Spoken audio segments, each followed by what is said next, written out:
America కోర్టుల కంటే అధ్యక్షుడు అతీతుడా? ఎవరికి అర్థం కావట్లేదు. మొన్ననే ట్రంప్ వేసిన అదనపు టారిఫ్ల అధికారం నీకు లేదు పోరా అని తీసేసింది అక్కడ న్యాయస్థానం. లేదు మళ్ళీ వేస్తున్నానంటాడు, 15% వేస్తున్నానంటాడు, ఇంకా వేస్తానంటాడు, నా ఇష్టం అంటాడు. ఒకప్పుడు అదే కోర్టులో దోషిగా నిరూపణ కూడా పూర్తయిపోయి, దోషి నేరస్తుడని నిరూపణ అయిపోయి, శిక్షించబడే సందర్భంలో ఎంత శిక్ష ఇవ్వాలన్న సందర్భంలో అధ్యక్షుడయ్యాడు. అక్కడ ఎగ్జంప్షన్ పొందాడు. అదే సందర్భంలో ఏదో అధ్యక్షుడు హోదాలో ఎగ్జంప్షన్ పొందాడు. ఇప్పుడు ఇష్టారాజ్యంగా వ్యవహరిస్తున్నాడు.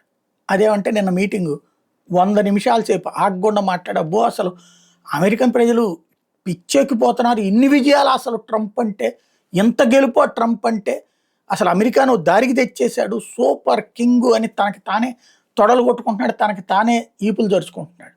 మరి ట్రంపు ఈ విచ్చలవిడి స్టేట్మెంట్లు, ఈ విచ్చలవిడి ప్రకటనలు, సరే దాన్ని ఎవడో ఆపలేడు.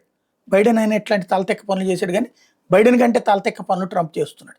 మరి కాన్స్టిట్యూషనల్గా అట్లాగా టారిఫ్లు ఆయన ఇష్టం వచ్చినట్టు కుదరదని సుప్రీంకోర్టు తీర్పు ఇచ్చిన, ధర్మాసనమే తీర్పు ఇచ్చిన రెచ్చిపోతున్నటువంటి వేళ మరి అక్కడ చట్టాలు ఏం చేస్తాయి?